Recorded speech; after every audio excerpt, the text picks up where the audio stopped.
کر سکتا ہے. صحیح ہے. وہ آپ کی جیب خالی کرنے کے لیے مختلف ہیلے بہانے تو کر سکتا ہے لیکن آپ کو فائدہ کوئی نہیں دے سکتا. یہ ہمیں ضرور اس میں یہ والی کیٹیگری بھی آ گئی کہ وہی کہ انڈے پہ پھونک کے اور پھر منگو پیر کی پہاڑی پہ جا کے کرو، یہ بھی خلاف شریعہ ایک وہ یعنی اس طرح کے اگر کوئی عمل بتا رہا ہے.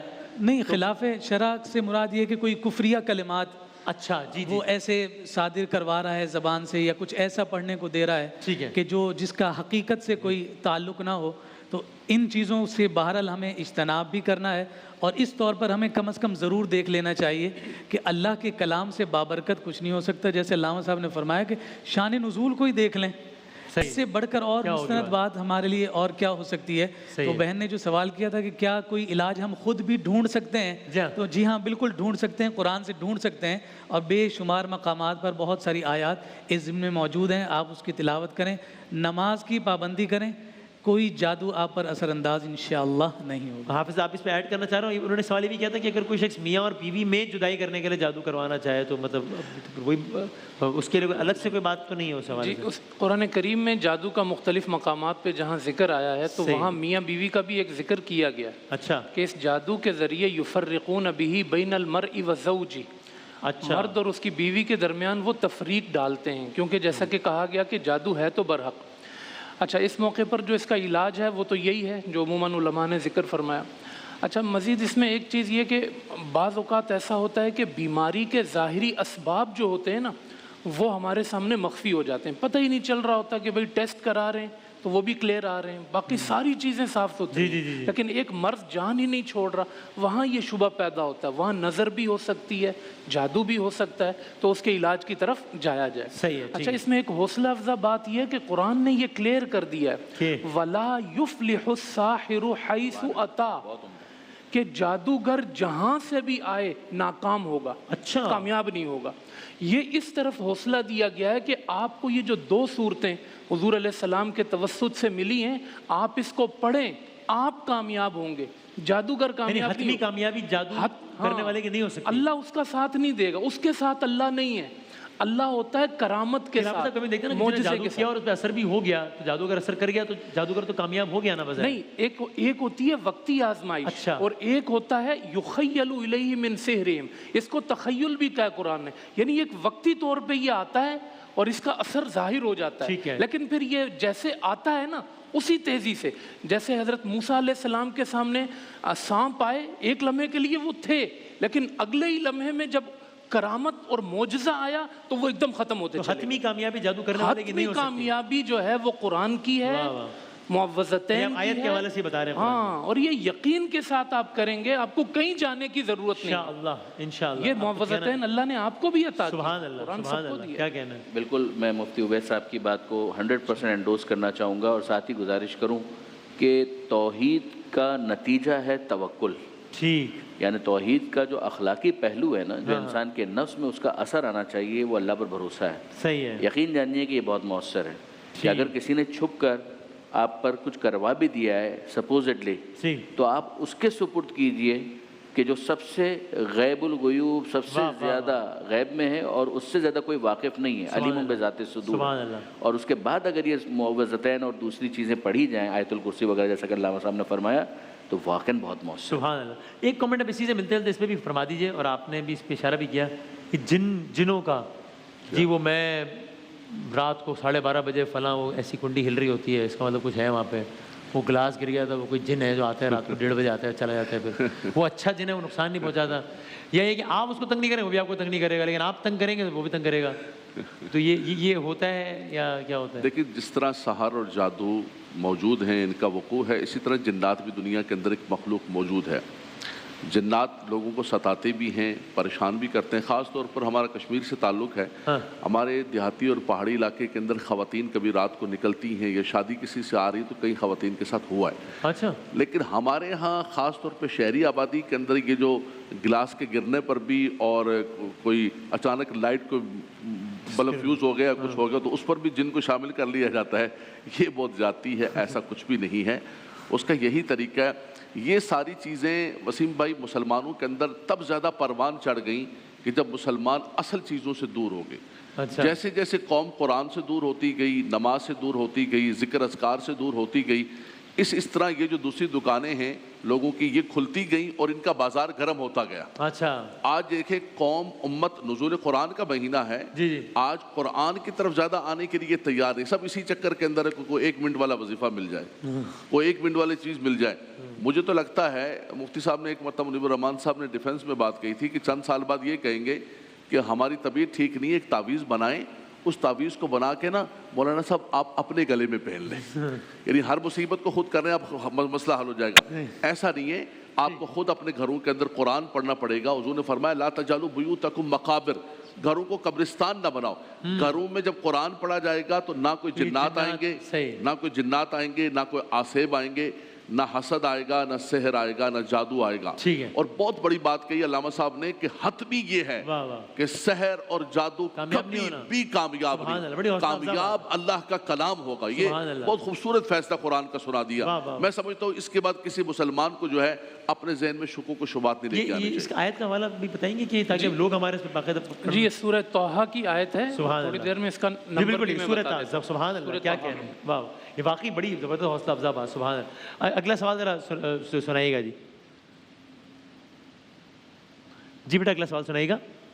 میرا سوال یہ ہے پینل سے کہ میرے ایک دوست ہیں جن کے بھائی کا بھی ریسنٹلی انتقال ہوا, اور انہوں نے ان کو اپنے والد صاحب کی قبر میں, ان کے والد صاحب کا 1 سال پہلے انتقال ہوا تھا, اسی میں دفنا دیا. ان کی لاجک یہ ہے کہ ایک قبر سے 70 مردے نکلیں گے قیامت کے روز, تو کیا انہوں نے یہ صحیح کیا؟ قبر میں 2 ایک ہی قبر کے اندر 2 کو دفناتے. ہاں دیکھیں ایک قبر میں 2 کو نہیں دفنانا چاہیے تھا, الگ دفناتے. لیکن اگر حالات و واقعات کے تحت ہے, مثال کے طور پر اس وقت تو یہ صورتحال بنی ہے کہ یورپ کے اندر جو ہے ایک قبر کے اندر جو ہے 15 20 میتوں کو دفنایا گیا. اصل اصول وہی جو مسلمانوں کا معمول ہے وہ کرنا چاہیے تھا, لیکن بہرحال دفنا دیا تو اب نکالنے کی ضرورت نہیں اور منتقل کرنے کی ضرورت نہیں. ٹھیک, اوکے.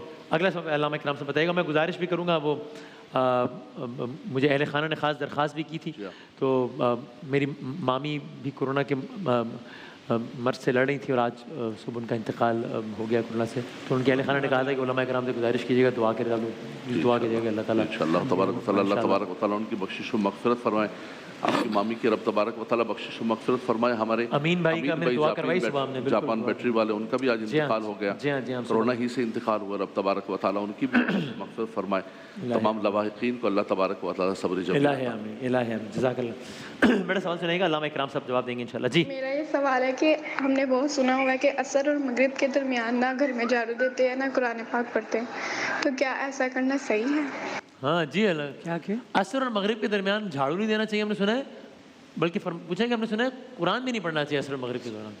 اعوذ باللہ من الشیطان الرجیم, بسم اللہ الرحمن الرحیم. دیکھیے عصر کے بعد سے مغرب تک کا جو وقت ہے اس کے حوالے سے یہ بات تو ضرور ہمیں ملتی ہے کہ جب عصر کی نماز ادا کر لی, جی تو اس عصر کی نماز کے ادا کرنے کے بعد کوئی سجدہ نہیں کیا جائے گا یا کوئی قضا نماز ادا نہیں کی جائے گی. ہاں, سجدہ تلاوت کے حوالے سے بعض علماء اجازت دیتے ہیں کہ اگر اس وقت تلاوت کر رہا ہو.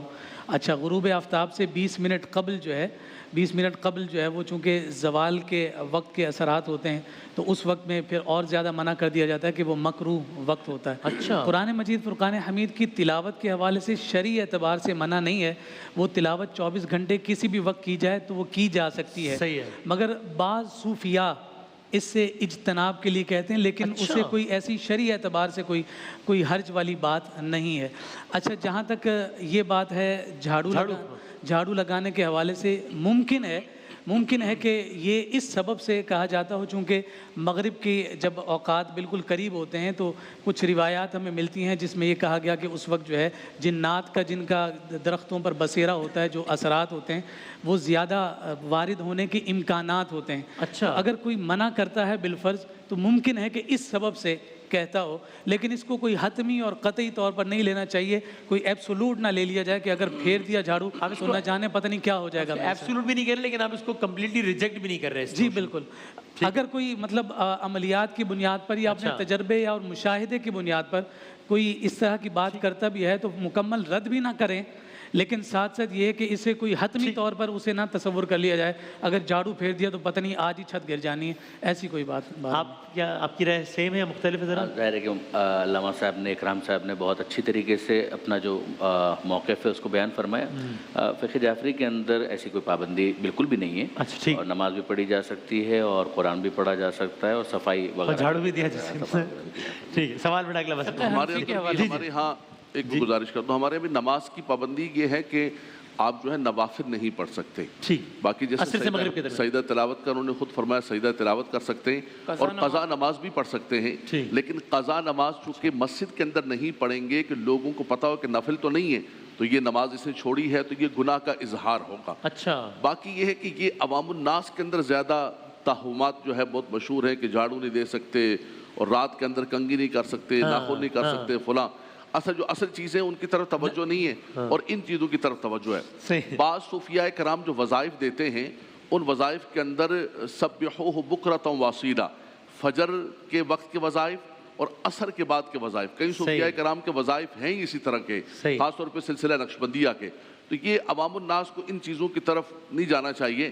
اللہ کا ذکر آپ کرتے رہیں، نماز کے مکروہ کے اوقات ہیں، باقی رب تبارک و تعالیٰ کا آپ ذکر کرتے رہیں، عصر کے بعد جتنا ذکر کریں گے بڑا مبارک۔ آخری جملہ آپ بس یہی بات۔ بس بالکل، یہ توہمات اس حوالے سے بعض دفعہ بزرگوں کی طرف منسوب کر دیے جاتے ہیں یا معمولات، اصل یہ ہے کہ شرع پہ قائم رہا جائے، شریعت نے منع نہیں کیا ہے بس اسے منع نہ سمجھیں۔ ناخن کاٹنے کا بھی کوئی ٹائم نہیں ہے؟ کوئی ٹائم نہیں ہے، آپ کسی بھی وقت ناخن بھی کاٹ سکتے ہیں، 24 گھنٹے صفائی ستھرائی بالکل۔ جمعے کے دن تاکید کی گئی، تاکید ہے جمعے کے دن، لیکن رات کو 12-1 بجے بھی اگر وہ، اور وہی والی بات کہ جمعے کے دن تاکید کی گئی ہے اور اس میں دن کے اوقات کے حوالے سے بھی تاکید ملتی ہے۔ لیکن کوئی ایسا وقت ہے کہ جب کی گئی تاکہ نہ کاٹیں؟ میرے کل یہ ناخن ذرا بڑا ہو گیا تھا اور وہ لگ گیا صوفے پہ تو مجھے بڑی تکلیف ہو رہی ہے، تو مجھے کہنے لگا کہ اب سر بھی ویٹ کریں، صبح کاٹیے گا، ابھی نہ کاٹیں۔ میں کہہ رہا بھی کاٹ لوں، درد ہو رہا ہے، صبح کاٹ لیجیے، کوئی حرج نہیں۔ تو میں نے تو کاٹ لیا تھا پھر تو خیر ہے، مسئلہ ہے۔ ہمارے یہاں ناخن کاٹنے کی کوئی کسی ٹائم ممانعت نہیں، جس وقت آپ کو موقع ملے آپ جلدی سے ناخن کاٹیں۔ وہی بات ہوگی کہ وہ انہوں نے جو ہے وہ اٹینڈنس لگانے سے پہلے کال کی ہے یا بعد میں، تو آپ نے بھی ناخن کاٹ کے پھر آپ کاٹ لیا ہے میں نے، ہاں سوال ٹھیک ہے جناب، بہت شکریہ تمام علماء کرام کا، بہت شکریہ۔ ایک وقفے کے بعد دوبارہ حاضر ہوتے ہیں انشاءاللہ۔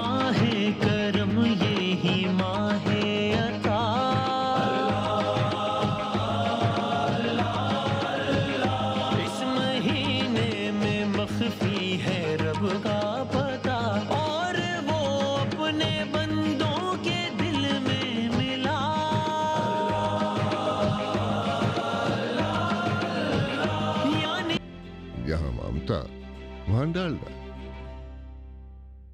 ہمیشہ جو قائم رہے وہ نمبر 1 نیٹ ورک ہے ہم۔ متوازن زندگی کے لیے HPL اسلامک بینکنگ، ہمیشہ جو قائم رہے وہ نمبر